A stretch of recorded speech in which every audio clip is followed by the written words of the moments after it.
Primer libro de Samuel, capítulo 8, versículo 1. Vamos a leer todo el capítulo en el nombre del Señor Jesús. Aconteció que habiendo Samuel envejecido, puso a sus hijos por jueces sobre Israel. Y el nombre de su hijo primogénito fue Joel, el nombre del segundo Abías, y eran jueces en Berseba. Pero no tuvieron los hijos por los caminos de su padre, se volvieron de la avaricia, dejándose sobornar y permitiendo el derecho. Entonces todos los ancianos de Israel se juntaron y vinieron a Ramá para ver a Samuel y le dijeron: he aquí, tú has envejecido y tus hijos no andan en tus caminos. Por tanto, constitúyenos a un rey que nos juzgue, como tienen todas las naciones. Pero no agradó a Samuel esta palabra, dijeron: no es un rey que nos juzgue. Y Samuel oró al Señor. Dijo el Señor a Samuel: oye la voz del pueblo en todo lo que te digan, porque no te han desechado a ti, sino a mí me han desechado para que no reine sobre ellos. Israel dice que le pidió rey a Samuel. Pidió rey a Samuel como las demás naciones. Dice que esta propuesta no le agradó al profeta Samuel. Que le dijeron: danos un rey que nos juzgue. Samuel dice que oró al Señor. El Señor le dice a Samuel: oye la voz del pueblo en todo lo que te digan, porque no te han desechado a ti, sino a mí me han desechado para que no reines sobre ellos. El pueblo de Israel no entendió, no entendía, no valoraba, no valoró, no sabía, no se daba cuenta el grande privilegio que era el tener a Dios como su rey, el tener a Dios, esa bendición de que Dios reinara en el pueblo de Israel, que reinara con justicia, de tener a ese rey de reyes que los protegiera, que los guardara de todos sus enemigos alrededor de ellos, tener a este rey que los bendijera, que los ayudara, tener esa bendición en sus vidas, en el pueblo. Pero dicen que querían ser como las demás naciones. No querían que el Señor reinara sobre ellos. Queremos ser como todas las naciones. Y dice el versículo 8: conforme a todas las obras que han hecho desde el día que los saqué de Egipto hasta hoy, dejándome a mí y sirviendo a dioses ajenos, así hacen contigo. Ahora pues oye su voz, mas protesta solemnemente contra ellos y muéstrales cómo les tratará el rey y reinará sobre ellos. Y refirió Samuel todas las palabras del Señor al pueblo que le había pedido rey. Dijo: pues así hará el rey que reine sobre vosotros, tomará a vuestros hijos y los pondrá en sus carros y en su gente de caballo, para que corran delante de su carro, y nombrará para sí jefes de miles y jefes de cincuentena, los pondrá a sí mismo a que hagan sus campos y sieguen sus mieses, y a que hagan sus armas de guerra y los pertrechos de sus carros. Tomará también a vuestras hijas para que sean perfumadoras, cocineras y amasadoras. Asimismo tomará lo mejor de vuestras tierras, de vuestras viñas y de vuestros olivares, y los dará a sus siervos, diezmará vuestro grano y vuestras viñas para dar a sus oficiales, a sus siervos. Tomará a vuestros siervos y vuestras siervas, vuestros mejores jóvenes y vuestros amos, y con ellos hará sus obras.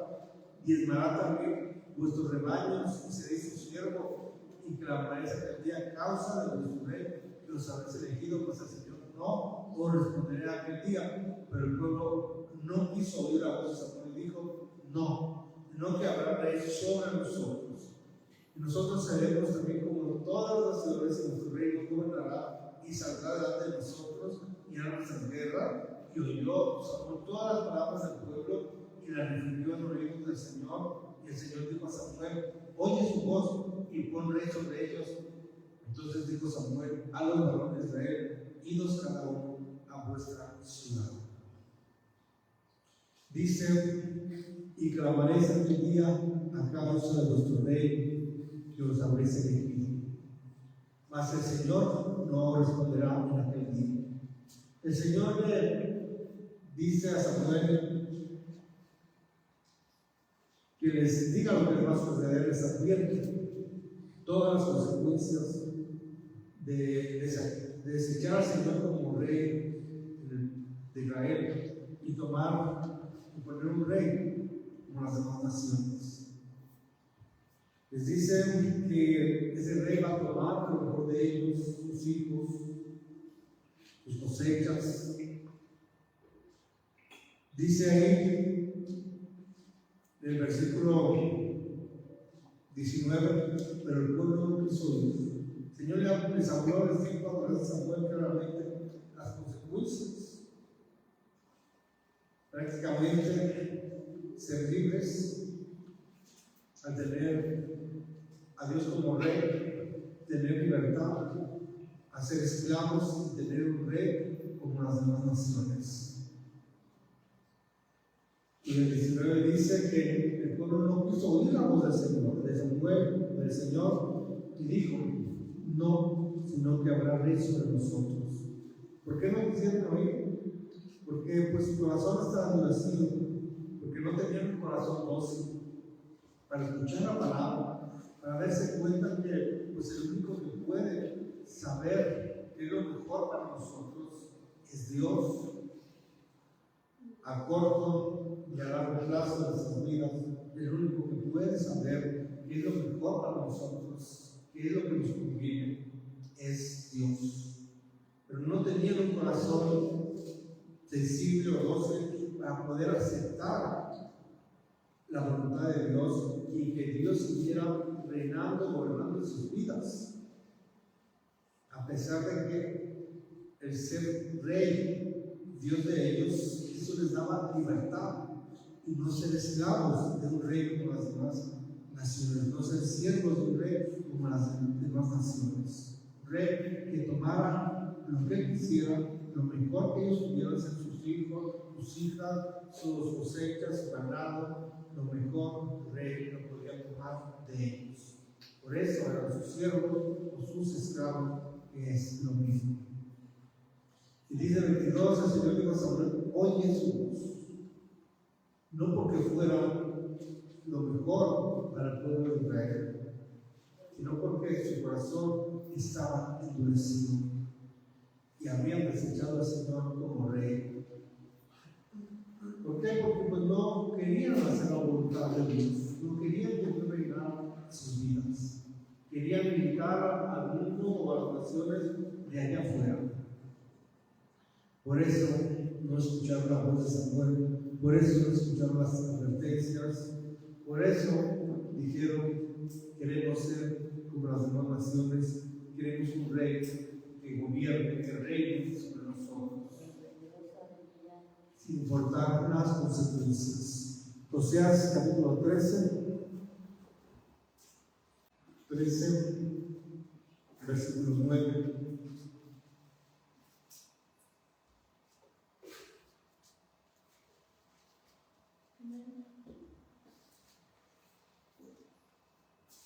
Te perdiste, oh Israel, mas en mí está tu ayuda.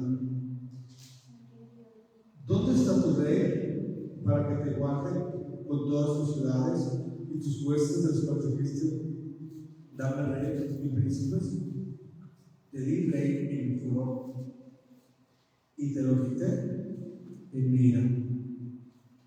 Ahí vemos cómo pues no era la voluntad de Dios que el pueblo de Israel tuviera un rey con las demás naciones. Por eso dice el versículo 11 que el Señor le dio rey en su furor y se lo quitó en su ira. Dice el versículo 9: te perdiste, oh Israel, mas en mí está tu ayuda. Luego pregunta: ¿dónde está tu rey? Para que te guarde con todas tus ciudades y tus jueces, de los cuales te dicen: dame rey y príncipes. ¿Dónde está tu rey? Teniendo al Rey de Reyes, lo desecharon para poner un hombre como rey sobre ellos. Un hombre que pues realmente no los podía salvar de sus enemigos. Y por eso pregunta: ¿dónde está tu rey para que te guarde? Tener a Dios en nosotros, gobernando nuestras vidas, ordenando en nosotros, podemos decir, como dice Romanos: si Dios es por nosotros, ¿quién contra nosotros? Eso podía decir el pueblo de Israel cuando Dios estaba reinando sobre ellos. Si Dios era por Israel, ¿quién iba a poder luchar contra ellos? De todos sus enemigos. Si Dios peleaba, como dice en el Antiguo Testamento, algunas escrituras que dice que Dios peleaba por Israel, que Dios peleaba sus batallas, ¿quién iba a pelear contra el pueblo de Israel si Dios estaba con ellos? Pero dijeron: queremos tener rey como las demás naciones. El Señor les dice cuáles van a ser las consecuencias. Ellos dicen: no, que rey tendremos como las demás naciones.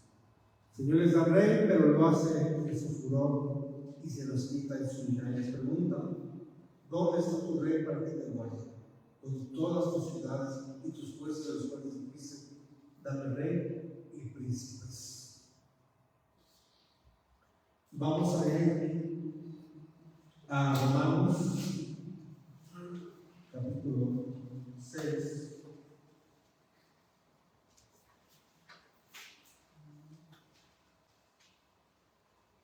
Versículo 10.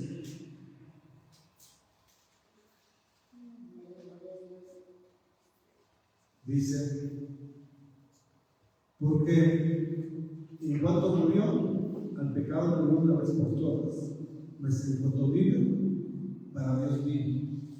Así también vosotros, considerados muertos al pecado, pero vivos para Dios en Cristo Jesús, Señor nuestro. No reine pues el pecado en vuestro cuerpo mortal, de modo que lo obedezcáis en sus concupiscencias, y tampoco presentéis vuestros miembros al pecado como instrumentos de iniquidad, sino presentaos vosotros mismos a Dios como vivos entre los muertos, vuestros miembros a Dios como instrumentos de justicia, porque el pecado no se señorea de nosotros, pues no estáis bajo la ley, sino bajo la gracia. Dice el 10: porque cuando murió el pecado, murió una vez por todas, mas en cuanto vive, para Dios vive. Nosotros podemos tomar esa decisión si vivimos para el mundo o vivimos para Dios, como dice ahí: para Dios vive. Nosotros podemos tomar esa decisión en nuestras vidas si el mundo o el pecado reina en nosotros, de modo que lo obedezcamos, o Dios reina en nosotros, de modo que le obedezcamos. Dice: no reine pues el pecado en vuestro cuerpo mortal, de modo que lo obedezcáis en sus concupiscencias. Una decisión que nosotros podemos tomar, pero también quizás dependerá de cómo está nuestro corazón delante de Dios.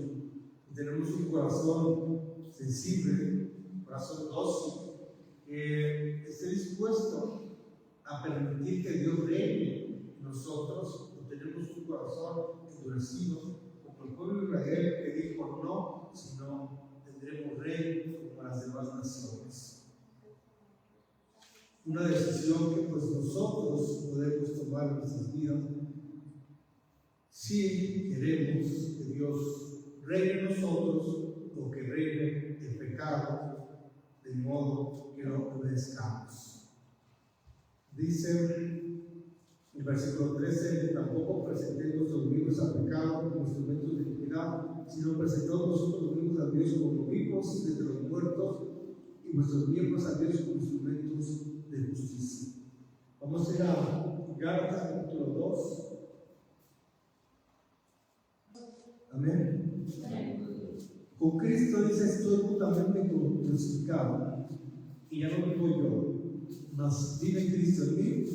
Y lo que ahora vivo en la carne, lo vivo en la fe del Hijo de Dios, el cual me amó y se entregó a sí mismo por mí. No desecho la gracia de Dios, pues si por la ley fuese la justicia, entonces por demás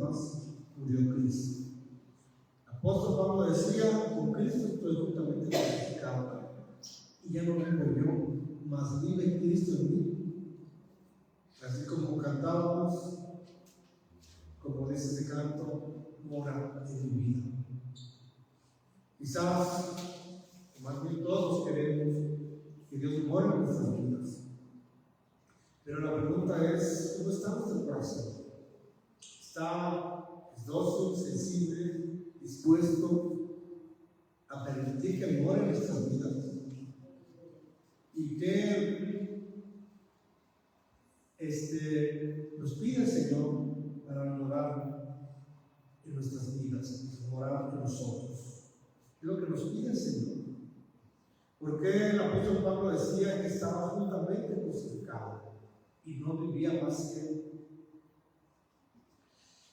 Cristo vivía en él. Estar crucificado juntamente con Cristo, el apóstol Pablo era estar dispuesto a recibir, como dijo él allá en Corintios 40 azotes de los unos a 39, sufrir el ser apedreado, sufrir naufragios, sufrir el ser encarcelado, sufrir todo lo que él sufrió, estar dispuesto, tener un corazón dispuesto a sufrir, a padecer por el Señor. Eso era estar juntamente crucificado con Cristo. Que lo azotaron, lo apedrearon, lo encarcelaron, lo golpearon, sufrir naufragios, todo lo que él sufrió. Eso es estar juntamente crucificado con Cristo y no vivir más él, porque ya no vivía su voluntad, ya no buscaba su voluntad, buscaba la voluntad de Dios. Vamos a ir Lucas capítulo 22. Lucas 22, versículo 39.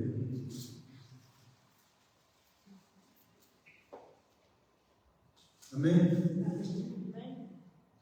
Y saliendo se fue como solía al monte de los olivos, y sus discípulos también le siguieron. Cuando llegó a aquel lugar les dijo: orad que no tenéis tentación.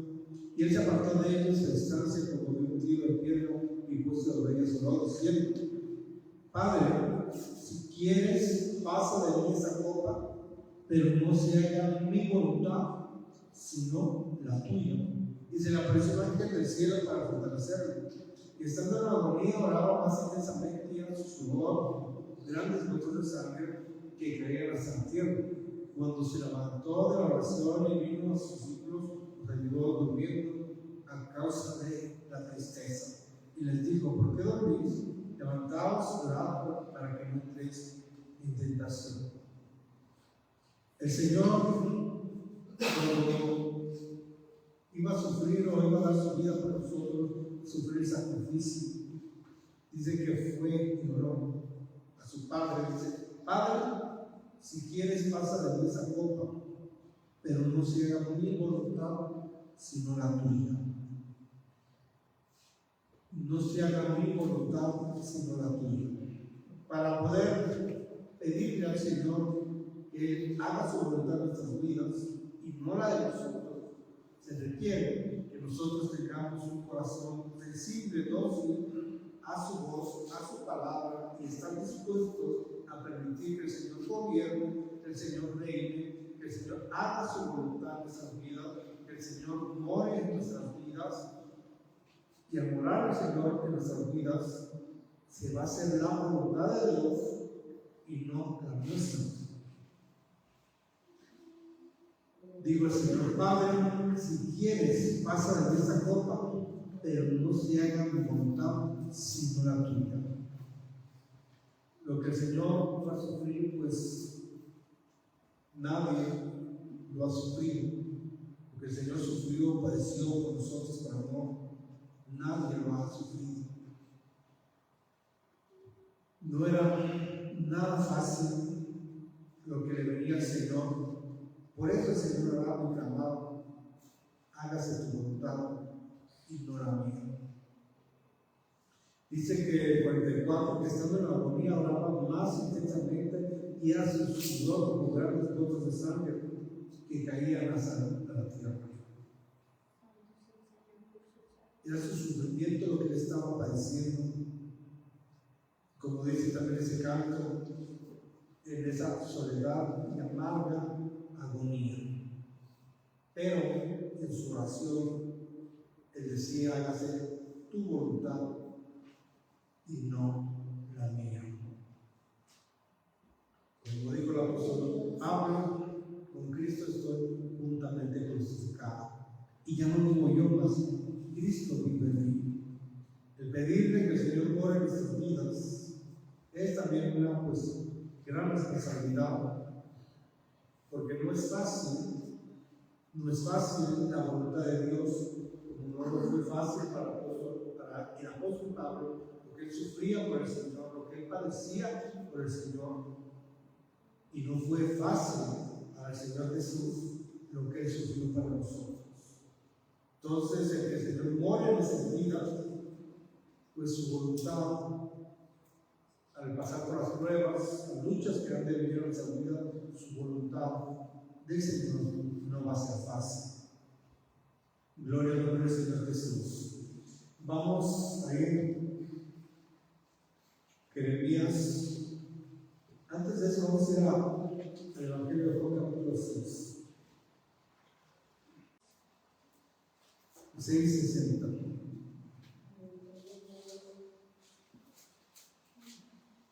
Amén. Al oírlas, muchos de sus discípulos dijeron: dura es esta palabra, ¿quién la puede oír? Sabiendo Jesús en sí mismo que sus discípulos murmuraban de esto, les dijo: ¿esto nos ofende? Pues que si hubiera salido del hombre, supiera donde estaba primero, el espíritu es el que da vida, la carne para nada aprovecha. Las palabras que Dios hablaba son espíritu y son vida. Pero hay algunos de vosotros que no creen, que Jesús sabía desde el principio quiénes eran los que no creían y quién había de llegar. Y dijo: por eso os he dicho que ninguno puede venir a mí si no le fuere dado el Padre. Desde entonces muchos de sus discípulos volvieron atrás y ya no andaban con él. Dijo entonces Jesús a los 12: ¿queréis acaso Dios también vosotros? Le respondió Simón Pedro: Señor, ¿a quién iremos? Tú tienes palabras de vida eterna, y nosotros hemos creído y conocemos que tú eres el Cristo, el Hijo del Dios viviente. Vemos cómo había discípulos que seguían al Señor, que dijeron: dura es esta palabra, ¿quién la puede oír? Era un grupo de discípulos del Señor que no estaba dispuesto a renunciar a las cosas del mundo, que tenían ese sentir como el pueblo de Israel, como leímos al principio, que querían ser como las demás naciones que había en el mundo, tener un rey. Y estos discípulos pues no estaban dispuestos a obedecer la palabra del Señor, no estaban dispuestos a renunciar a las cosas del mundo. Por eso, al escuchar la palabra, pues se les hacía dura y decían: ¿quién la puede oír? Porque tenían un corazón endurecido, un corazón que pues, no era sensible, no estaba dispuesto a obedecer la palabra del Señor, y por esa razón se les hacía dura. Y el Señor les dijo, sabiendo Jesús en sí mismo que sus discípulos murmuraban de esto, les dijo: esto os ofende. Pues que si viene saliendo el hombre subir a donde estaba primero, el espíritu es el que da vida, la carne para nada aprovecha. Las palabras que Dios llama son espíritu y son vida. Tener a Dios morando en nuestras vidas es una bendición, porque tenemos a Dios que nos guarda, nos protege, nos sustenta, nos fortalece, nos ayuda, nos bendice.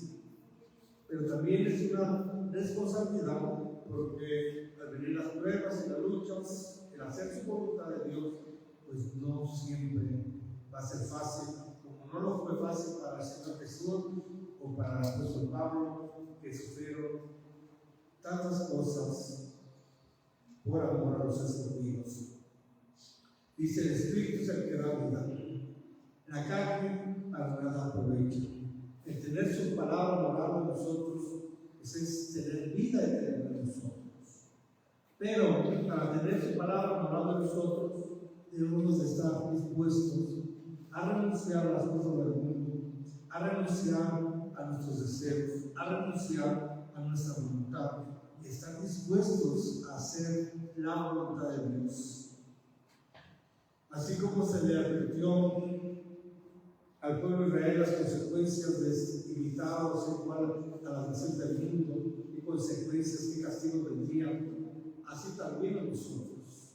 Si nosotros decidimos seguir nuestra voluntad o seguir los deseos del mundo, eso traerá consecuencias de muerte, de castigo.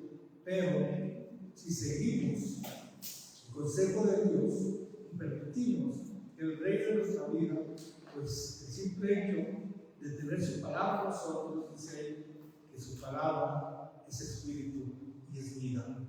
Si tenemos su palabra morando en nosotros, tenemos vida eterna, tenemos su protección del Señor, tenemos a Dios en nuestras vidas, tenemos su cuidado, su sustento.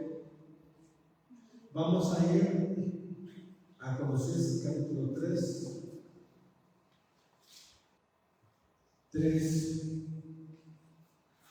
versículo 16.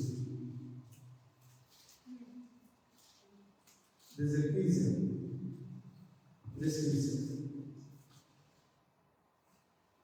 Y la paz de Dios gobierne en vuestros corazones, a la que asimismo fuisteis llamados en un solo cuerpo y ser agradecidos.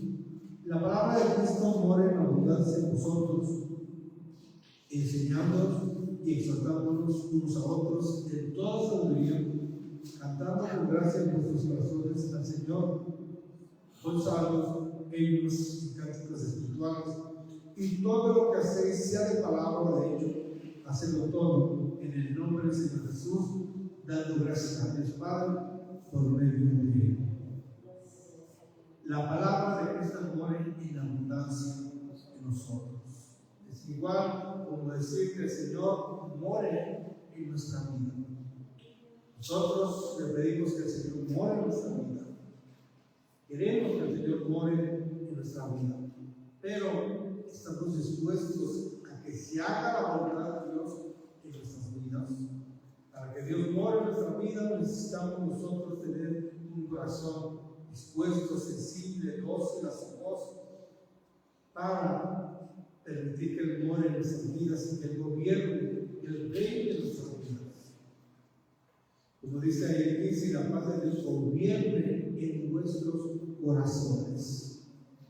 Que Él gobierne, que Él reine, que Él guíe nuestra vida, y Él es el que conoce, Él es el que sabe qué es lo mejor para nosotros. Vamos a ir Juan capítulo 3:30.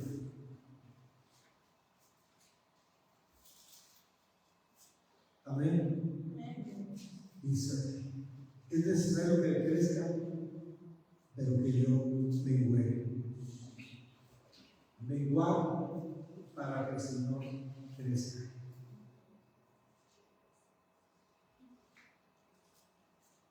Es necesario que Él crezca en nuestras vidas. Menguar para que el Señor crezca en nosotros. Menguar ese yo quiero, ese ego, para que el Señor crezca, para que el Señor gobierne, el Señor reine en nuestras vidas. Vamos a ir a Jeremías capítulo 18, versículo 1.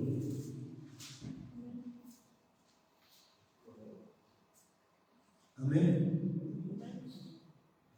Palabra del Señor que vino a Jeremías diciendo: levántate y vete a casa del alfarero, y ahí te haré mis palabras. Y descendí a casa del alfarero, y aquí te trabajaba sobre la rueda, y la vasija de barro que la señora se echó a perder en su mano, y volvió a eso otra vasija, según le pareció mejor hacerlo. Entonces vino mi palabra al Señor diciendo: ¿no podré yo hacer de vosotros como es alfarero o casa de Israel? Dice el Señor, de aquí que como el barro en la mano del alfarero, así sois vosotros en mi mano, casa de Israel. En un instante hablaré contra pueblos y contra reinos para arrancar del lugar y destruir. Dice el 6, no podré yo hacer de vosotros como es alfarero o casa de Israel. Dice el Señor, de aquí que como el barro en la mano del alfarero, así sois vosotros en mi mano, oh casa de Israel. Esa debe ser nuestra oración, que nosotros seamos barro en sus manos, que el Señor sea el alfarero, nosotros barro en sus manos, y que Él nos haga a su parecer. No nuestra voluntad, no es el yo, no nuestro ego, no lo que nosotros queremos, no lo que nosotros buscamos o deseamos, sino su voluntad, ser barro en sus manos. Como dijo Juan el Bautista, es necesario que yo mengue para que crezca, menguar para que crezca el Señor en nosotros.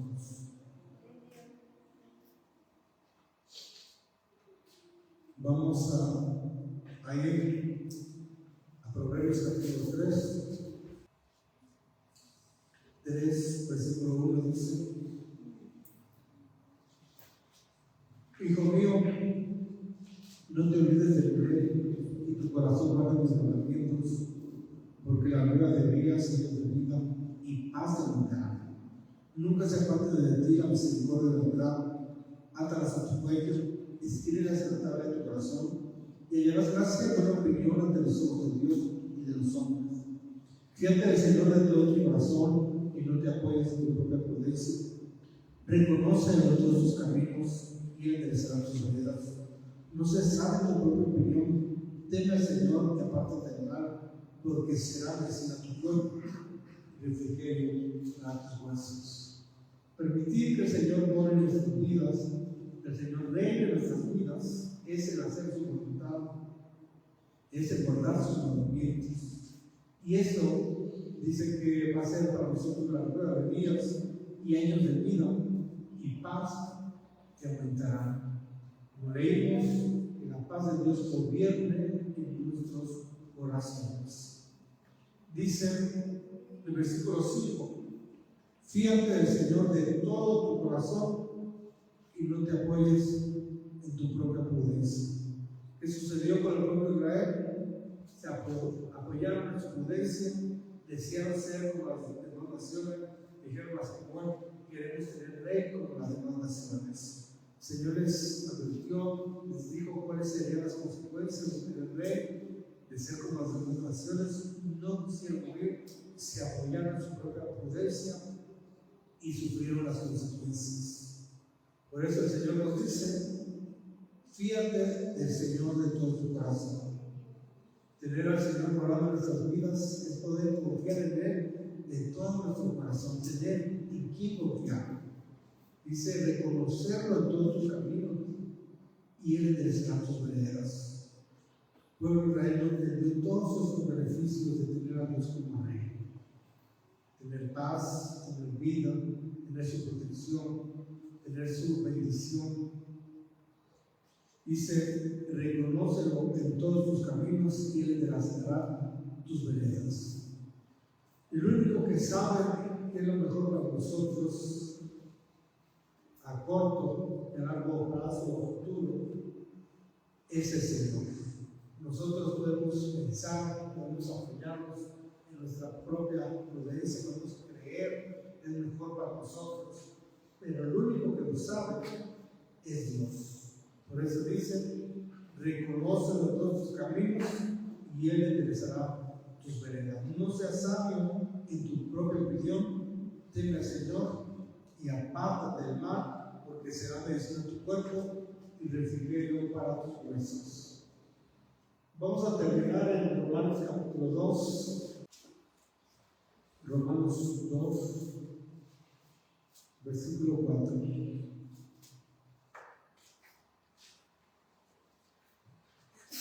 Dice: o menosprecia las riquezas de su benignidad, paciencia y la benignidad, ignorando que su benignidad te guía al arrepentimiento, pero por tu dureza, por tu corazón no arrepentido, atesoras para ti mismo ira para que te vaya y de la revelación del justo juicio de Dios, el cual pagará cada uno conforme a sus obras. Vida eterna a los que perseverando en hacer buscan gloria y honra y inmortalidad, pero ira y enojo a los que son contenciosos y no obedecen a la verdad, sino que obedecen a la injusticia. Tribulación y angustia sobre todo ser humano que hace el mal, al judío primeramente y también al griego, pero gloria y honra y paz a todo el que hace lo bueno, al judío primeramente y también al griego, porque no hay excepción de personas para con Dios. Dice 4: o menosprecias las riquezas de su benignidad, paciencia, longanimidad, ignorando que su benignidad te guía al arrepentimiento, pero por tu dureza y por tu corazón no arrepentido. Esa dureza y ese corazón no arrepentido es el que no deja que el Señor more en nuestras vidas, que el Señor gobierne, que el Señor reine en nuestras vidas. Un corazón duro, un corazón no arrepentido. Y eso tiene consecuencias, como dice ahí: atesoras para ti mismo ira para el día de la ira y de la revelación del justo juicio de Dios, el cual pagará a cada uno conforme a sus obras.